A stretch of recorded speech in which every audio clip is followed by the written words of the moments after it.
Hi, thanks for joining me today. In this video, I am going to go over how I created this mini album using the Eileen Hall Trinket Box die set. It's a Sizzix Scoreboards XL die, and there's the product number. It's meant to create that little treasure box, but today I'll be creating a mini album. And for my papers, I'm using the Scrapping for Less card kit, and if you're not familiar with their card kits, they come with four mini collections, and this is the baby mini collection from the Let's Celebrate monthly card kit. And it's got some really nice papers, blues for boys and pinks for girls, some stickers, and some really beautiful sequins. So I'll be using the set of papers for girls. And I used the main die from the Trinket Box to cut out my cover and all of my pages. So my cover and pages are all going to be the same size and shape. And this die also comes with a compartment for a movers and shapers die, and it comes with that oval die that you see there, so you can cut out this frame exactly as you see it. Now, I do have a double mat going on with the ovals, and that's because I had a happy little accident where I had stacked a lot of my papers to cut them all at the same time, and the die actually cut through that pink layer instead of just scoring.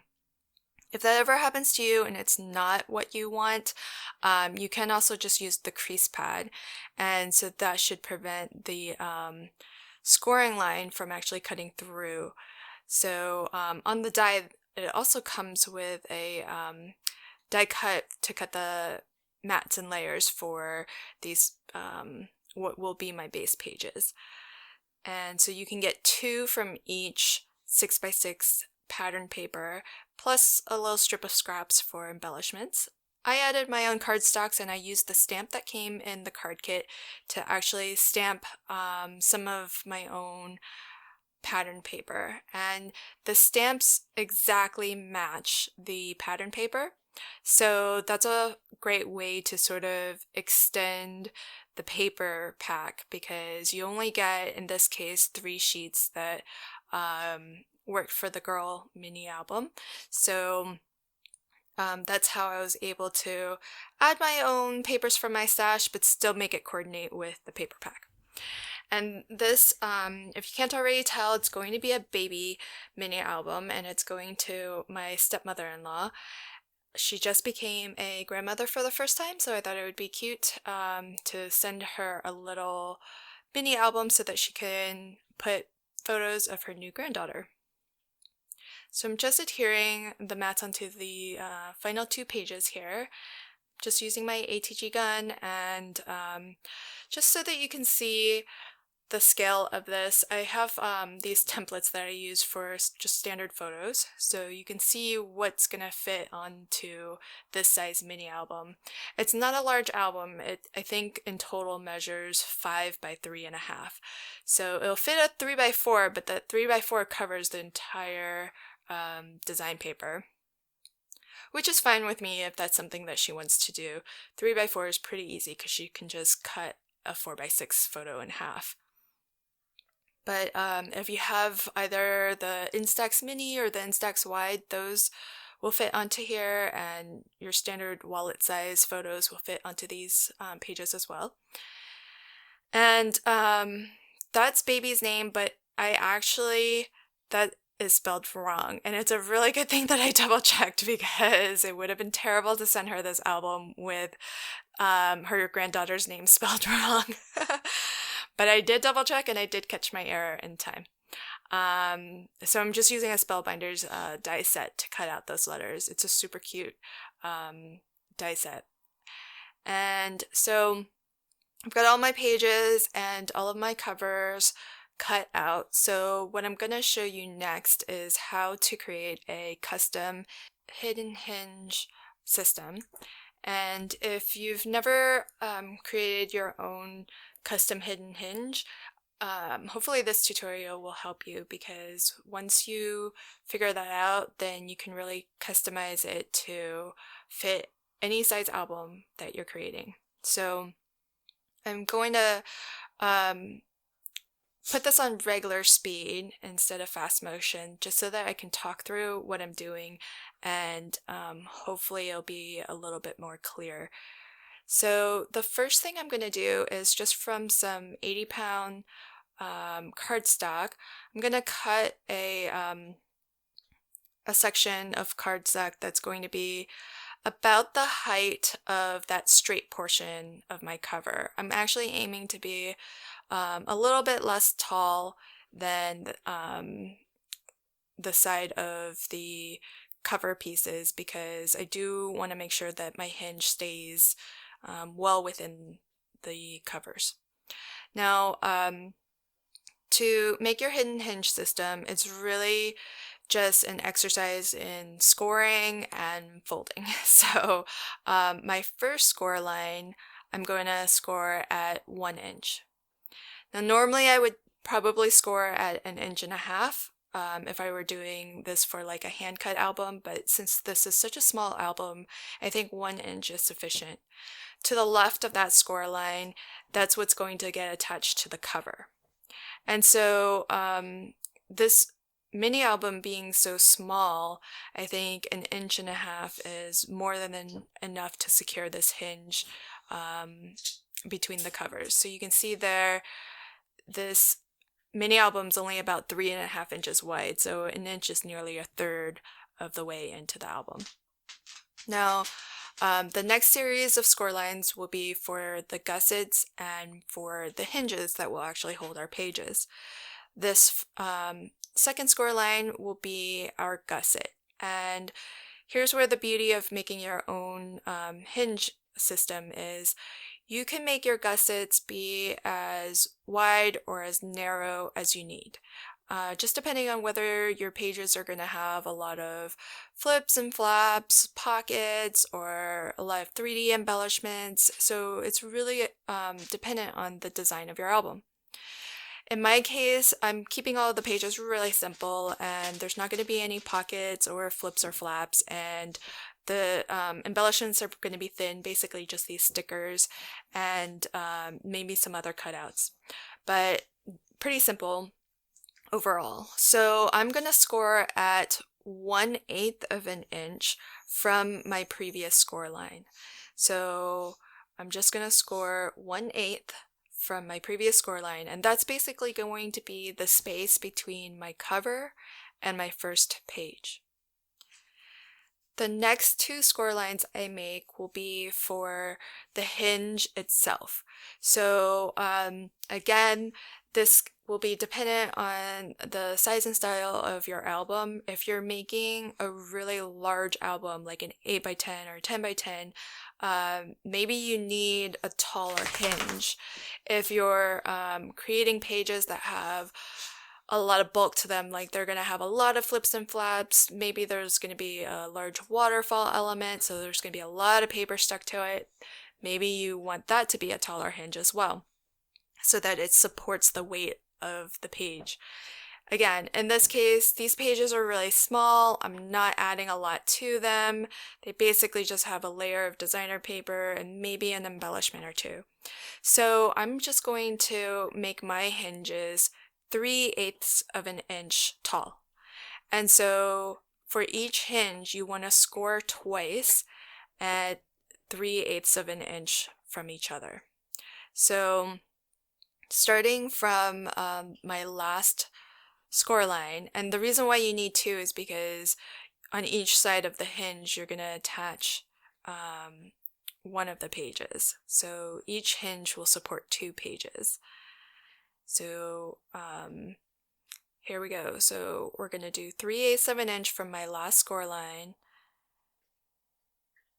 and then from that score line, I'm going to score another 3/8 of an inch. So there we have the first set of score lines for my first page signature. And I'm going to mark these as I go so that you can see what each of these score lines is essentially for. So we've got our cover and our first page, and then you just repeat that pattern. So you do a gusset between each page, So 1 score line for the gusset, and then 2 score lines after that for the next page. And in my case, I'm doing 1/8 inch gussets between each page and 3/8 of an inch for each page hinge. And you just repeat that for as many pages as you'd like. And the beauty of customizing your own hinge is that if you are creating something special and maybe one out of your pages is going to have some extra embellishments, you can always increase the gusset just for that one page. It doesn't necessarily have to be uniform throughout. Now you want to end off with a gusset between your last page and the back cover, and then another inch flap to attach this whole hinge system to the back cover. So here we've got 6 page signatures, so I'll be able to attach a total of 12 pages front and back to this hinge system. So you can see it's not too difficult to do. It's just making that determination of how wide of a gusset you would like and how tall of a hinge you think you might need. And you can then customize this to fit any size mini album you're creating. Now the next step is to add our adhesive, and I like to put the adhesive on at this point when everything is flat before I've folded anything, because it's easier to burnish your adhesive and give it a really nice stick to the paper. I like to use the strongest adhesive I have for my cover and my spine and hinge construction. And essentially on this top side, this is the side that your pages are going to attach to. And so for each hinge, we're going to have 2 pages attached to it. So we'll want 2 strips of score tape covering basically the numbers that I've written out there. And that's why if you aren't super experienced with creating your own hidden hinge system, writing out what's a hinge and what's a gusset can sometimes help you know where to apply the tape.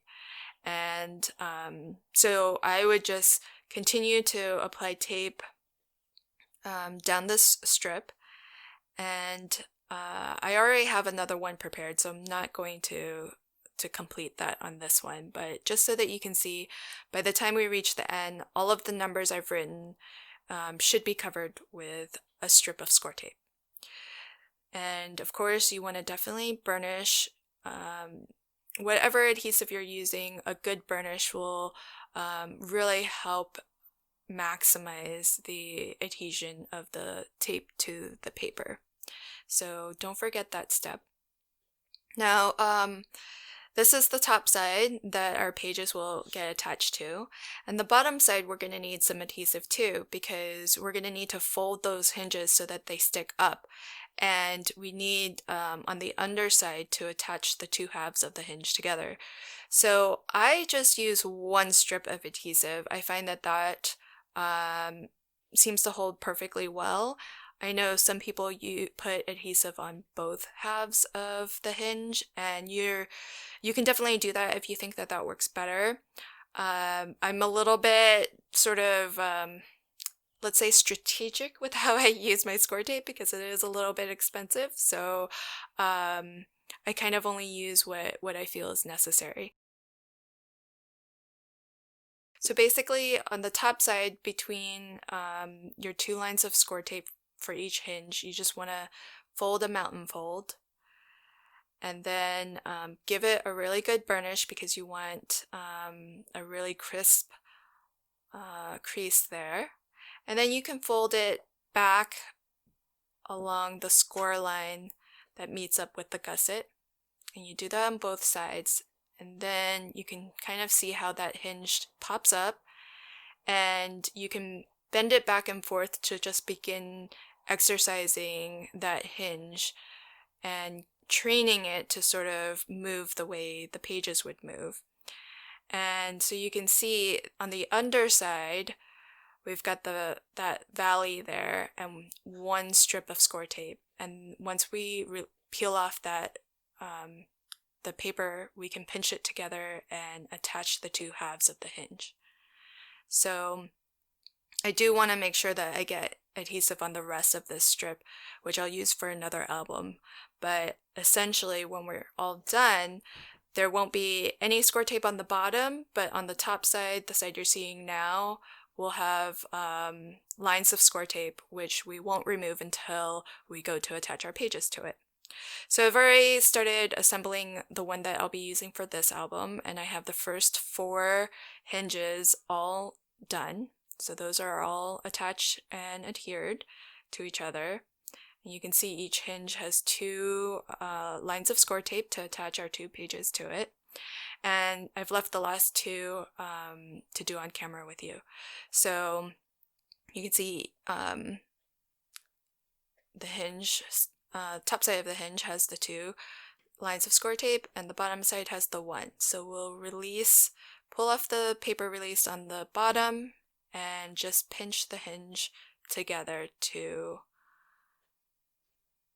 attach it. And then, of course, you want to give it a good burnish. You really want to make sure that the hinge is as secure and strong as possible, because it's holding all of your pages in your book. So you definitely want to make sure that all of this sticks together well. Okay, so we've got everything burnished and stuck together, and you can see the bottom side doesn't have any score tape, and on the top side, each hinge has a piece of score tape on both sides. So now just take a moment to sort of exercise those hinges back and forth, again, just to get them used to bending the way a page would turn. And that way, when your album recipient gets their album, it's not so stiff, and it's easy for them to turn the pages. So the last thing that I like to do with my hinge is I do like to miter the corners a little bit. And for this album, it's a little bit less important, but if you're doing like a hand-cut album and you're making pocket pages, mitering the corners really makes it easier to slip your pocket pages onto the hinge, because it's narrower at the top, and so it's easier to kind of slot in. But essentially, I do this just so that the hinge doesn't kind of peek out or poke out from the pages, and that it gets covered. And for the same reason, I'm slightly mitering the flaps that will get attached to the cover as well. It's likely gonna all get hidden, but I just want to make sure that nothing peeks out. So just in case we don't have perfect cuts, that just helps to assure we have a nice clean finish. Okay, so now that our hinge is done, we can measure the thickness of our album so that we can cut the spine piece. And I like to assemble my hinge first for this reason, because you kind of never know exactly what the width of the spine needs to be until you've got this hinge finished, because sometimes scoring and folding doesn't always result in the same thickness, and just also depending on the thickness of the cardstock that you're using, you might end up with a different result as well. So you want to complete your hinge first, and then just measure what the width is between the first and the last score lines, because those are the score lines that essentially attach to your cover.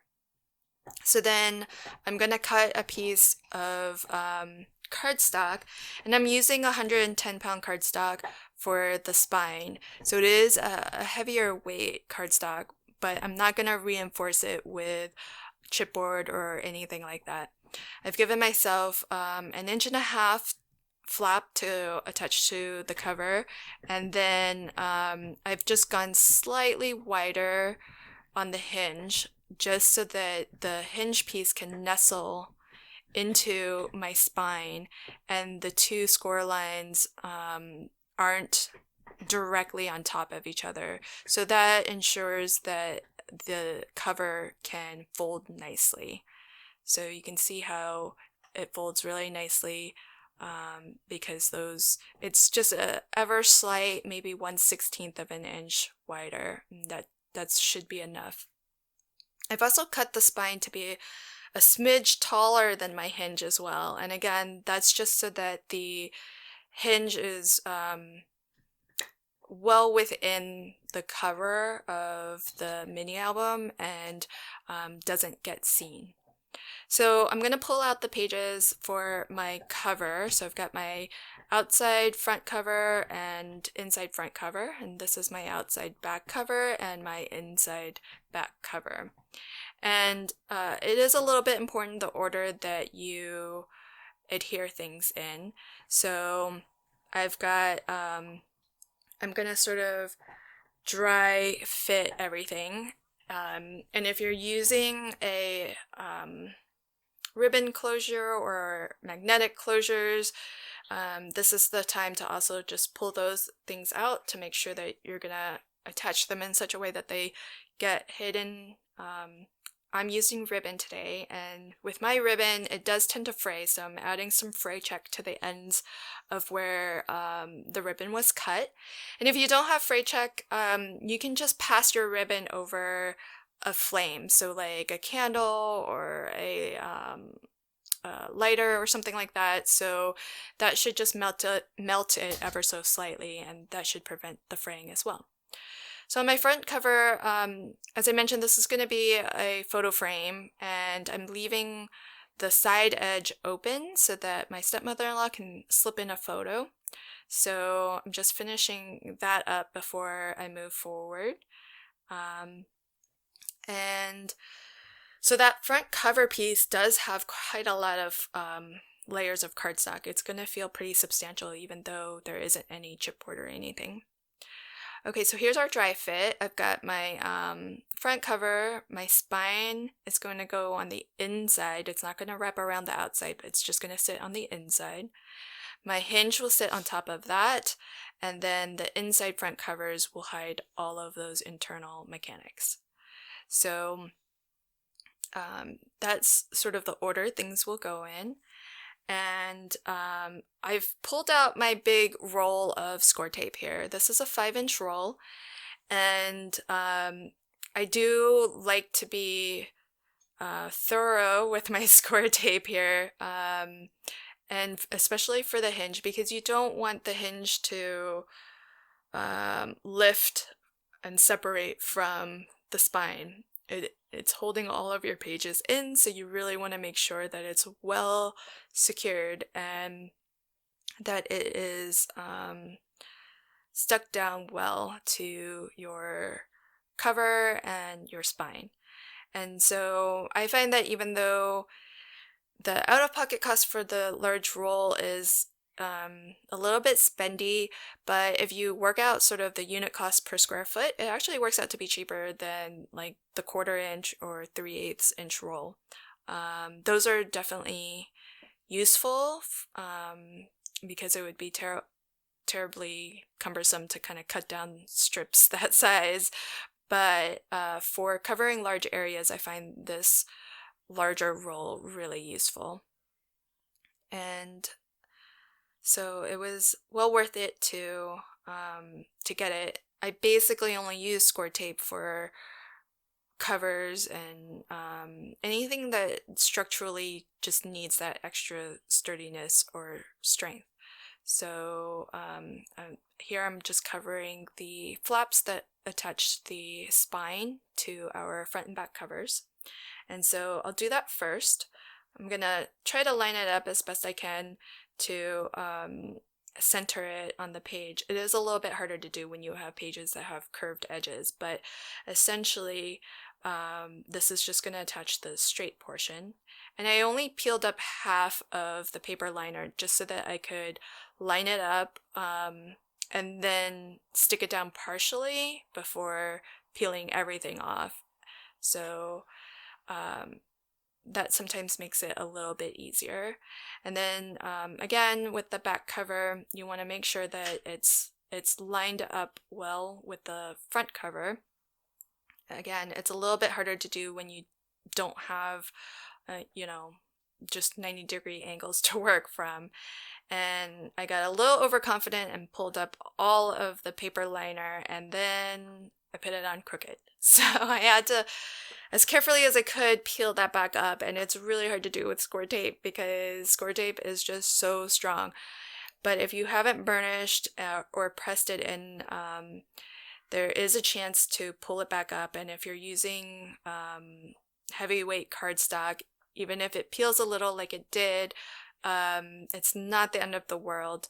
You can still recover from it. And so I just put on another layer of score tape, and I'm also going to add some liquid adhesive just to help strengthen the cardstock. So whatever, however much I weakened it by tearing it up, hopefully that liquid adhesive will help give it some extra strength, because that will absorb into the cardstock and give it some extra stiffness.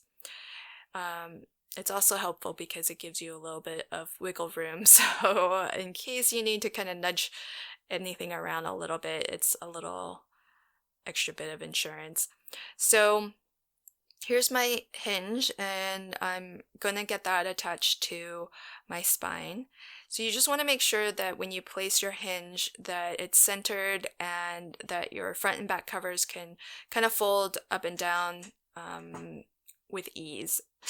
And it should do so because we cut the spine just that little smidge wider. So as long as you kind of center the hinge both sideways and top to bottom, then you should be good to go. And again, I touched down ever so slightly, and that tore up my cardstock. So I'm having one of those days, so I just put liquid adhesive everywhere, and they'll give me insurance in case we get another misalignment. Usually you wouldn't need the liquid adhesive, but I could tell it was going to be one of those days for me, so I just went ahead and did that. So whatever adhesive you're using, do make sure to give it a good burnish, especially in between the hinges. I know it can be kind of hard, especially with, in my case, just that 1/8 inch gusset, but it's important to make sure that the hinge really has a firm grasp on the paper and there's good adhesion there. So I'm going to use a line of score tape to attach my ribbon, and I just eyeballed the center line top bottom. And then once I have it attached on one side, I'm going to give myself little pencil marks to mark where I need to put score tape on the other cover. And then I'll get that stuck down. You can measure and get it just perfect if you like, but I just took kind of the lazy way out. And then once we get our inside covers on, as you can see, that covers up all of our internal mechanics of the hinge and the spine. So that really cleans everything up and makes it all look nice and neat and professional. So I'm going to add just a little bit more score tape, and definitely going to put more score tape on the ribbon because that's going to be a high stress point as the album gets open and closed and the ribbon gets pulled on to tie the bow and all of that. So we really want to make sure that's down tight. And I just put some liquid adhesive throughout the rest of the panel as well. So once you get that lined up, then you can kind of press everything down and give it a really good burnish.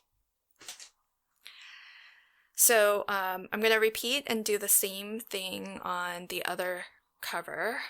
And in retrospect, I think I might have put, if I had to do it over again, I think I would have put more score tape over the section that goes over the hinge and spine, just to really make sure that that is down tight. But I honestly don't think it'll be a problem for an album that is this simple and this small, since especially since that inner cover isn't gonna have anything too fancy going on with it. If I were putting like a waterfall or something there, it might be a little bit more important to do. And because we didn't reinforce the spine with chipboard, it does have this really nice soft curve to it, and so I really like how that turned out. I don't think it needs the extra chipboard or anything stiff like that. So now I will show you how to attach the pages to the hinge, but generally you want to decorate all of your pages first, because if you need to do any burnishing, burnishing the pages while they are flat and outside of your album is a lot easier than after it's been attached to the hinge. But I'll just attach the one so that you can see. So I like to lift up just a little bit of the paper liner on the score tape, and I'm lining up this last page to the back cover, and you can go front to back, back to front, whatever order is easiest for you to work. But once you have it lined up, then you can peel up the rest of the adhesive liner, and once that first page on the hinge is in, it's really easy to put the second page on. So you can decide at this point whether you want pocket pages and if you want them top loading or side loading, and then you just apply your adhesive accordingly. So because my front cover photo frame is side loading, I'm going to make the rest of my pages side loading as well. So I'm just going to put some adhesive on the top and the bottom of each page, and I'm pulling up the paper liner completely because I can just line up this page to the top and then press down towards the spine and the hinge, and that way the two pages are matched and lined up 100% to each other. So I'm not going to put all the pages in because none of them have any of their embellishments yet, but I did want to show you how you would do that. In terms of embellishments, again, I'm keeping this album really super simple, so I'm not going to add too much, but I did use this Spellbinders Die of the Month from July, I think 2018. It's an older one. And that's what I'm using to cut out baby Kaya's name, and I've got to fix the little typo that I had earlier, so it gives me an opportunity to show you this die. Every letter in this set comes with 2 dies. So one die will cut out the shadow layer, and the other die cuts out the actual letter. And usually it cuts pretty cleanly, but I'm not sure why this A didn't cut. It might have been just how I had it angled in my die cutting machine. So the A I'm cutting out of just some silver glitter cardstock, and these little glitter cardstocks that I have, they're actually from Michaels. They sell them in a scrap pack, and the scrap pack comes with these 3x3 squares and 4x6 small sheets of glitter cardstock in a variety of different colors. So I find that that's really a nice option because I don't really use large, sections of glitter or foil paper, and so having these smaller pieces works really nicely because I'm usually using it for things like this, like little embellishments. And so I actually, there's baby Kaya's name correctly spelled.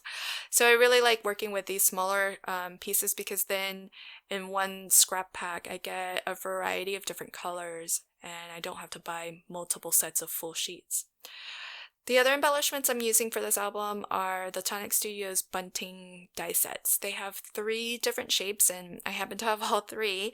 And this large one is probably for like banners, like welcome home banners or something like that. And then they've got these smaller ones in 2 sizes, and the 2 sizes actually layer and mat nicely with each other, but the die set also comes with dies to cut out, verso dies to cut out patterns into your banners, but also a die for the layers and mats.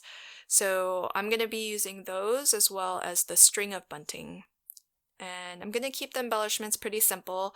I've got that extra little portion of cardstock or pattern paper from the card kit, and so what I like to do is I like to just cut out as many embellishments that I think I'll need, plus another maybe 20%, just so that I have a lot of options to choose from when I go to put my pages together. I don't, pre-plan each of my pages. I just like to sit and do like all of my die cutting at once and just have a little pile of embellishments, and then I'll bring out all my pages and kind of pick and choose from the things that I've cut out.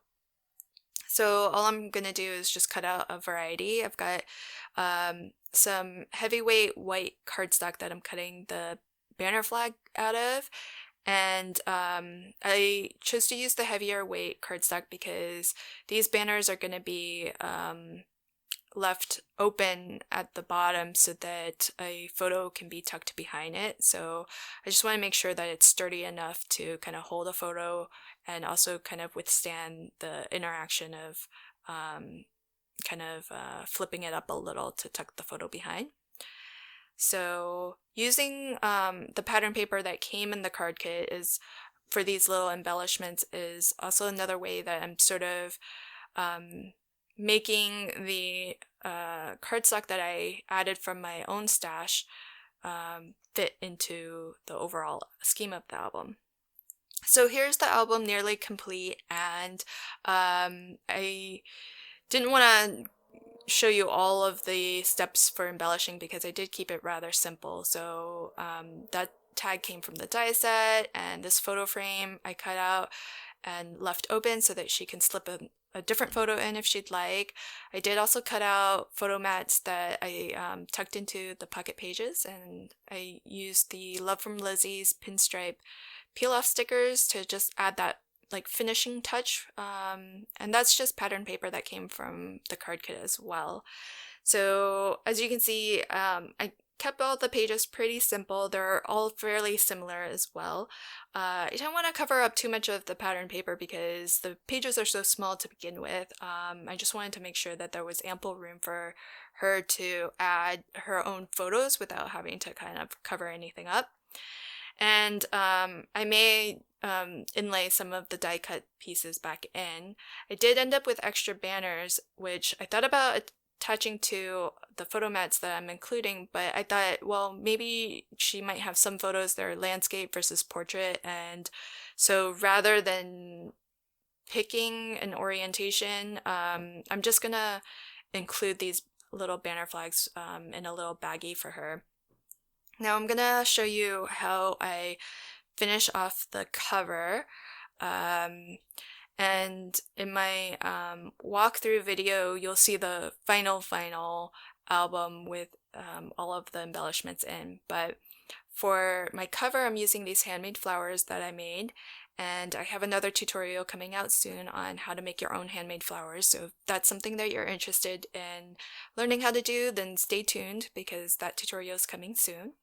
And I also used another Spellbinders die to cut out the leaves there and the little spray, and that's been cut out of some of that glitter cardstock from Michaels. I think it's the Recollections brand. And I'm just using Beacon 3-in-1 glue to attach everything because it does have a very strong hold, and it's a nice, it grips pretty quickly as well. So there's that. And then the love sentiment, that's just a sticker that came in the card kit. I put it on some heavyweight cardstock and fussy cut around it, but then I wanted more dimension, so I did pop it onto some foam adhesive, and I'm gonna tuck that in around the frame as well. And the sequins also came in the card kit, and they're really nice because they come in different sizes, and they also have the sequins that do not have the little hole punched in the center, and I think I kind of like those better than the ones, your standard ones that have the hole.